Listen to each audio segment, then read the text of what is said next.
मोदी ने 10 वर्षों तक देश की आवाज को दबाया, इसलिए जनता ने चुनाव में उन्हें सजा दी, कांग्रेस का आरोप। प्रधानमंत्री नरेंद्र मोदी पर पलटवार करते हुए कांग्रेस ने सोमवार को आरोप लगाया कि प्रधानमंत्री मोदी ने ही 10 वर्षों तक देश की आवाज को दबाया और इसलिए लोकसभा चुनाव में लोगों ने उन्हें दंडित किया है।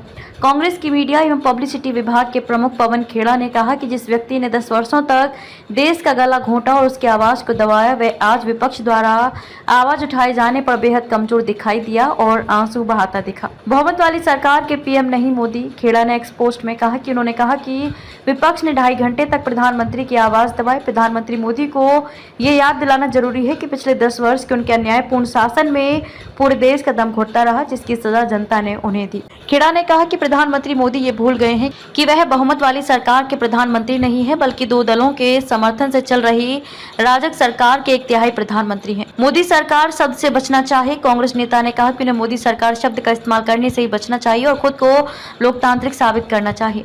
खेड़ा ने नीट मामले का जिक्र करते हुए कहा कि प्रधानमंत्री नरेंद्र मोदी को ये याद दिलाना उचित होगा कि जब वह ये भाषण दे रहे थे तब सुप्रीम कोर्ट देश के 32 लाख छात्रों की आवाज दबाने और उनकी सरकार द्वारा उनके साथ किए गए अन्याय के विरुद्ध सुनवाई कर रहा था। हर घंटे 19 किसान व मजदूर लगा रहे फांसी। खेड़ा ने कहा कि जब आप अहंकार और झूठ से भरा भाषण दे रहे थे तो आपको ये बताना जरूरी है कि देश के 15 से ज्यादा अग्निवीर देश के लिए अपने प्राणों की आहुति देने का सपना दिल में लिए आत्महत्या करने को मजबूर हुए।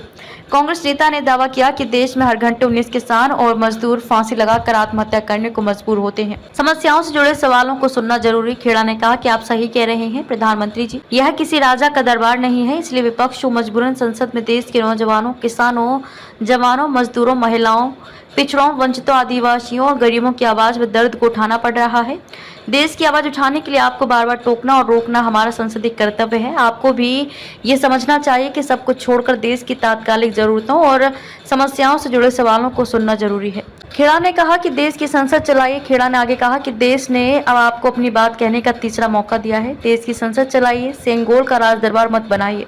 लोकसभा में कांग्रेस के उपनेता गौरव गोगोई ने कहा कि सोमवार के प्रश्नकाल में नीट का मुद्दा दूसरे विषय के रूप में सूचीबद्ध था, लेकिन मोदी उससे पहले ही उठकर चले गए। गौरव गोगोई ने क्या कहा? गौरव गोगोई ने संसद के बाहर कहा कि वह क्यों गए, क्या इस मुद्दे पर जवाब देना उनकी जिम्मेदारी नहीं थी? जब हमने शिक्षा मंत्री के इस्तीफे की मांग की तो उन्होंने धर्मेंद्र प्रधान अहंकार से कहा कि जब उन्हें प्रधानमंत्री मोदी ने शिक्षा मंत्री नियुक्त किया है तो वह इस्तीफा क्यों देंगे? लोकसभा में कांग्रेस के सचेतक माणिक्यम टैगोर ने कहा कि प्रधानमंत्री को सकारात्मक काम करके जो उपदेश देते हैं उसे खुद भी अपनाना चाहिए। वह बाहर कुछ और कहते हैं और सदन के अंदर कुछ और करते हैं।